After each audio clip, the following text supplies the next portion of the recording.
ராதிகா வந்து பாக்கியோட வீட்டுக்கு வராங்க. அவங்கள பார்த்தோன்னே எதுக்கு இங்கே வந்திருக்கா அப்படின்னு சொல்லிட்டு ஈஸ்வரி கேட்குறாங்க. நான் அவர்கிட்ட பேசணும் அப்படின்னு சொல்லிட்டு சொல்கிறாங்க. அவங்ககிட்ட பேசுறதுக்கு உனக்கு என்ன இருக்குது? எத்தனை தடவை நான் சொல்கிறேன் நீங்கள் வர வேண்டாம்னு சொல்லிட்டு, அப்போ உனக்கு திரும்ப திரும்ப இங்கே வந்து நின்றுட்டே இருக்க வைக்கம் இல்லாமல் அப்படின்னு சொல்லிட்டு அவங்க கேட்குறாங்க. நான் உங்ககிட்ட எதுவும் பேச வரல, நான் கோபி பார்த்து பேசணும் அப்படின்னு சொல்லிட்டு ராதிகா சொல்கிறாங்க. பக்கத்தில் இனியாவும் நின்றுட்டு இருக்காங்க. கிச்சனுக்குள்ள அந்த பாக்கியா வந்து அத்தை அவங்க போய் பேசிட்டோம், நீங்கள் எதுக்கு அவங்க தடுக்கிறீங்க, விடுங்க அப்படின்னு சொல்லிட்டு சொல்கிறாங்க. நீ சும்மாவே இருக்க மாட்டியா பாக்கியா அப்படின்னு சொல்கிறாங்க. நீங்கள் பேசாமல் இருங்க அப்படின்னு சொல்லிட்டு ஈஸ்வரி வந்து பாக்கியா அடைக்கிறாங்க. அப்போ ராதிகா வந்து கோபி இருக்கிற ரூம்குள்ளே போகிறாங்க. பின்னாலே வந்து இனியாவும் போகிறாங்க. ராதிகாவை பார்த்தோன்னா கோபி இருந்துட்டு வா ராதிகா எப்படி இருக்க அப்படின்னு சொல்லிட்டு கேட்குறாரு. என்ன ராதிகான்ட்டு இருக்கேன், நீங்கள் எப்படி இருக்கீங்க அப்படின்னு சொல்லிட்டு கேட்குறாங்க. நான் நல்லா தான் இருக்கேன் ராதிகா அப்படின்னு சொல்லிட்டு சொல்கிறாரு. ஐயோ எப்படி இருக்கா அப்படின்னு சொல்லிட்டு கேட்குறாரு. மையும் நல்லா இருக்கா, நீங்கள் நாளைக்கு வீட்டுக்கு வர முடியுமா அப்படின்னு சொல்லிட்டு கோபி பார்த்து கேட்குறாங்க. கோபி வந்துட்டு ஏன் என்ன விஷயம் ராதிகா அப்படின்னு சொல்லிட்டு தங்கிட்டே கேட்குறாரு. நாளைக்கு மையுக்கு பிறந்த நாள் கோபி, அவங்கள ரொம்ப எதிர்பார்ப்பா அப்படின்னு சொல்லிட்டு ராதிகா சொல்கிறாங்க. சாரி ராதிகா, ஐயோ நான் மறந்துட்டேனே, கண்டிப்பாக நான் வரேன் அப்படின்னு சொல்லிட்டு கோபி சொல்கிறாரு. அப்போ இனியா வந்து கோபியவே பார்த்துட்டு இருக்காங்க. அப்போ தான் வந்து கோபிக்கு சொல்லனா ஞாபகம் வருது. ஐயோ ராதிகா, நாளைக்கு வந்து நான் ஈவினிங் போல் வீட்டுக்கு வரேன், நாளைக்கு வந்து இனியாவோட டான்ஸ் காம்படிஷன் இருக்குது, அங்கே போகணும் அப்படின்னு சொல்லிட்டு சொல்கிறாரு. அப்போ ராதிகா வந்து இனியாவை திரும்பி பார்க்குறாங்க. இனியாவை பார்த்துட்டு ராதிகா வந்து நீங்கள் டான்ஸ் காம்படிஷன் போகிறது ஒன்றும் பிரச்சனை இல்லை, நீங்கள் போயிட்டு வரலாம், ஆனால் டான்ஸ் காம்படிஷன் போகிறதுக்கு வந்து ரொம்ப தூரம் இல்லை, 1.5 மணி நேரம் நீங்கள் ட்ராவல் பண்ணணும், அது வந்து உங்கள் ஹெல்த்துக்கு செட் ஆகுமா அப்படின்னு சொல்லிட்டு கேட்குறாங்க. இல்லை ராதிகா, நான் கண்டிப்பாக இனியாவோட டான்ஸ் ப்ரோக்ராம் பார்க்குறதுக்கு போகணும் அப்படின்னு சொல்லிட்டு கோபி சொல்கிறாரு. அதை கேட்ட உடனே ராதிகா இருந்துட்டு இல்லைங்க நான் நல்லதுக்கு தான் சொல்கிறேன், உங்கள் ஹெல்த் இஷ்யூஸ் வராதா, நீங்கள் ரொம்ப நேரம் ட்ராவல் பண்ணிட்டு வரணும்ல, அதனால தான் சொல்கிறேன் அப்படின்னு சொல்லிட்டு சொல்கிறாங்க. அந்த ப்ரோக்ராம் வந்து டிவிலே லைவ் டெலிகாஸ்ட் பண்ணுவாங்கல்ல, அப்படியே நீங்கள் வீட்டிலேருந்து பார்க்கலாம்ல, எதுக்காக நீங்கள் ரிஸ்க் எடுக்கிறீங்க அப்படின்னு சொல்லிட்டு ராதிகா கேட்குறாங்க. இல்லை ராதிகா, ரொம்ப கஷ்டப்பட்டு இனியா ப்ராக்டிஸ் பண்ணியிருக்கா, அவளோட ப்ரோக்ராமை நான் டேரெக்டாக பார்க்கணுன்னு சொல்லிட்டு ஆசைப்பட்றேன், அதுதான் இனியாவும் விரும்புவா அப்படின்னு சொல்லிட்டு சொல்கிறாரு. சரி இதுக்கு மேலே உங்கள் இஷ்டம், ஆனால் நீங்கள் ஈவினிங் கண்டிப்பாக வந்துடுவீங்கல்ல, ஏன்னா மையு வந்து உங்களை எதிர்பார்த்துட்டு இருப்பா அப்படின்னு சொல்லிட்டு சொல்கிறாங்க. கண்டிப்பாக நான் வந்துடுவேன் ராதிகா, எப்படி நான் வராமல் இருப்பேன் அப்படின்னு சொல்லிட்டு சொல்கிறாரு. சரி ஓகே நான் கிளம்புறேன் அப்படின்னு சொல்லிட்டு ராதிகா கிளம்புறாங்க. ஏன் இப்போ தான் வந்து உடனே போகிறேன், கொஞ்சம் நேரம் என்கிட்ட பேசிகிட்டு இருக்கலாம்ல அப்படின்னு சொல்லிட்டு கோபி சொல்கிறாரு.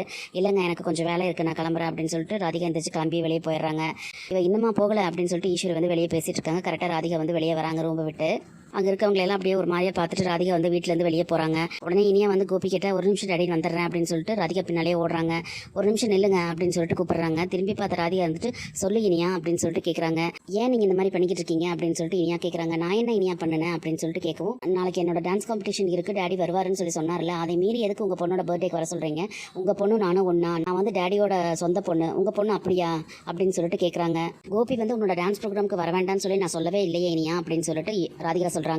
டான்ஸ் ப்ரோக்ராம் நடக்கிற இடத்துக்கு வரதுக்கே 1.5 hours ட்ராவல் பண்ணணும், அது மட்டும் இல்லாமல் டான்ஸ் ப்ரோக்ராம் நடக்கிற இடத்துல பாட்டு சவுண்டுன்னு சொல்லிட்டு அதிகமாக இதாக இருக்கும், அதனால தான் அவருக்கு ஹெல்த் இஷ்யூஸ் எதுவும் வராமல் இருக்கணும் அப்படிங்கிற ஒரு அக்கறையில் தானே நான் சொன்னேன் அப்படின்னு சொல்லிட்டு ராதிகா சொல்கிறாங்க. உங்களுக்கு டேடி மேலே கொஞ்சம் கூட கேர் எல்லாம் கிடையாது, எதுக்கு இந்த மாதிரி ஆக்ட் பண்ணுறீங்க அப்படின்னு சொல்லிட்டு இனியா சொல்கிறாங்க.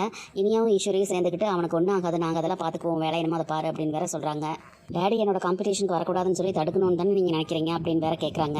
அவரோட நல்லதுக்கு தான் நான் சொன்னேன், கூட அவர் வரக்கூடாதுனால நான் தடுக்கல அப்படின்னு சொல்லிட்டு ராதிகா சொல்கிறாங்க. நீங்கள் வந்து எனக்கு எவ்வளவோ நல்லது பண்ணியிருக்கீங்க, நான் உங்கள் வீட்டில் இருக்கும்போது என்னோட சில பிரச்சனையெல்லாம் நீங்கள் வந்து சால்வ் பண்ணியிருக்கீங்க, அப்போல்லாம் நீங்கள் நல்லவங்களாக தான் இருந்தீங்க, ஆனால் இப்போ தான் வந்து நீங்கள் ரொம்ப மாறிட்டீங்க அப்படின்னு சொல்லிட்டு ராதிகாவை சொல்கிறாங்க. டேடி வந்து இப்போ எங்கள் வீட்டில் இருக்க போய் தான் நான் வந்து சந்தோஷமாக இருக்கேன், வீட்டில் இருக்கவங்க எல்லாருமே சந்தோஷமாக இருக்காங்க, டேடியும் சந்தோஷமாக இருக்காரு, அந்த சந்தோஷத்தை கெடுக்காதீங்க அப்படின்னு சொல்லிட்டு இனியா பேசுகிறாங்க. நீங்கள் எதுக்காக சும்மா இங்கே வந்துட்டு இருக்கீங்க, எங்கள் டேடியை நீங்கள் வந்து டைவர்ஸ் பண்ணிடுங்க அப்படின்னு சொல்லிட்டு சொல்கிறாங்க. அதை கேட்டோன்னே ராதிகாவுக்கு வந்து பயங்கர ஷாக் ஆயிருது. ஏன் இனியா இப்படி எல்லாம் பேசுற, இப்படி எல்லாம் பேசாத உன் வயசுக்கு அப்படின்னு சொல்லிட்டு சொல்றாங்க. அதுக்கூடனே இனியா இருந்துட்டு இந்த வயசெல்லாம் எனக்கு பெரிய வயசு தான், இதை விட சின்ன வயசுலயே எங்க அம்மாக்கும் எங்க அப்பாவுக்கும் டைவர்ஸ் ஆயிடுச்சு, அந்த டைவர்ஸையே நான் பார்த்துட்டேன் அப்படின்னு சொல்லிட்டு சொல்றாங்க.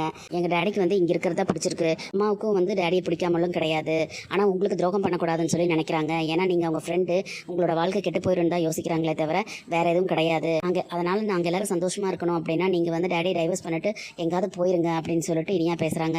அதை கேட்க ராதிகாவுக்கு வந்து ரொம்ப மனசு வலிக்குது.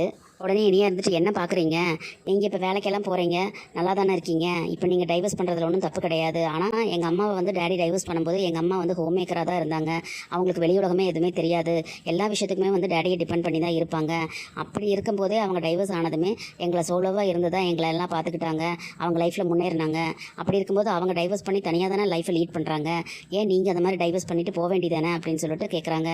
நீங்கள் டேடியை டைவர்ஸ் பண்ணிட்டு போனீங்கன்னா நாங்கள் எல்லோரும் சந்தோஷமாக இருப்போம் அப்படின்னு வேற இனியா சொல்கிறாங்க. அதை கேட்டுட்டு இருந்த ராதிகாவுக்கு வந்து ரொம்ப மனசு உடஞ்சு போயிடுது. எதுவுமே பேசாமல் அப்படியே போயிடுறாங்க. வீட்டுக்கு வந்து ராதிகா வந்து சோகமாக உட்காந்துட்டு இருக்காங்க.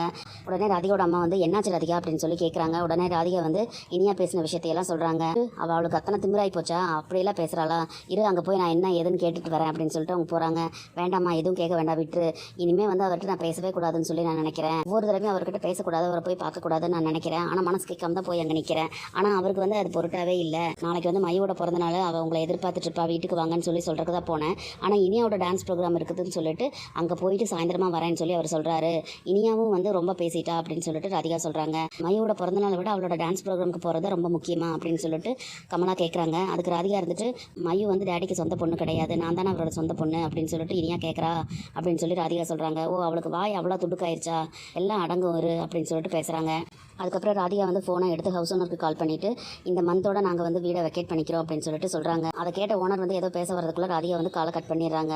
அதை பார்த்த கமலா வந்துட்டு என்னடி பண்ணிட்டு இருக்க, அவசரப்பட்டு எதுவும் முடிவெடுக்காத அப்படின்னு சொல்லிட்டு சொல்கிறாங்க. எதுக்கு இப்போ வீடு காலி பண்ணுறோன்னு சொல்கிறேன் அப்படின்னு சொல்லிட்டு கேட்குறாங்க. அந்த இனியா பேசுனதெல்லாம் நினச்சி நீ எதுக்கு கவலைப்பட்டு இருக்க, இரு நான் அவளை என்ன பண்ணுறேன்னு சொல்லி பாரு அப்படின்னு சொல்லிட்டு அங்கே போகிறாங்க. நீ அங்கெல்லாம் போக வேண்டாமா, எனக்கு என்னோட பொண்ணு இருக்கா, அவளை மட்டும் நான் பார்த்துக்கிட்டு சந்தோஷமாக வளர்த்தா போதும். பாக்கியா வந்து தனியாக தான் குழந்தைகள் எல்லாம் வளர்த்ததா இனியா சொல்கிறா. நானும் என் பொண்ணை வந்து தனியாக இருந்து வளர்த்துக்கிறேன், கொஞ்ச நாள் அப்படி தானே இருந்தேன், அதே மாதிரி இருந்துட்டு போயிடறேன் அப்படின்னு சொல்லிட்டு சொல்கிறாங்க. அவரோட கண்ணிலேயே படாமல் நான் எங்கே இருக்கேன்னு தெரியாத இடத்துக்கு நான் போயிடணும் அப்படின்னு சொல்லிட்டு அதிகம் சொல்கிறாங்க. அதை வந்து பாக்கியோட வீட்டில் காமிக்கிறாங்க. பாக்கியாவும் செல்வியும் சமைச்சிக்கிட்டு இருக்காங்க. அப்போ செல்வி வந்து அக்கா திருவண்ணாமலை பக்கத்தில் எங்கள் அக்கா ஒரு ஜோசிகர்கிட்ட வந்து தொடர்ச்சியாக பார்ப்பாங்க, அவர் நல்லா ஜோசியம் பார்ப்பாராமாக்கா, அவர்கிட்ட வந்து உன்னோட ஜாதகத்தை கொண்டு போய் காமிக்கலாம், எதுக்கடி அங்கே போகணும் அப்படின்னு சொல்லிட்டு பாக்கியா கேட்குறாங்க. இல்லை நீ வாழ்க்கையில் நிம்மதியாகவே இல்லையே, ஏன் அந்த மாதிரி இருக்குதுன்னு சொல்லி நம்ம போய் கேட்கலாம்க்கா அப்படின்னு சொல்லி சொல்லும்போது அதுக்கு பதில் தான் எனக்கே தெரியுமே அப்படின்னு சொல்லிட்டு பாக்கியா சொல்கிறாங்க. என்னக்கா சொல்கிற அப்படின்னு சொல்லிட்டு செல்வி கேட்கும். ஆமாம், எல்லாத்தோட விஷயத்தையும் நான் எடுத்து போட்டுக்கிட்டு எல்லாத்தையும் கவனிச்சுக்கிட்டு எல்லாத்துக்காக பேசுகிறேன்ல, அந்த குணத்தை நான் மாற்றிக்கிட்டாவே எனக்கு வாழ்க்கையில் நிம்மதி வந்துடும் அப்படின்னு சொல்லிட்டு சொல்கிறாங்க.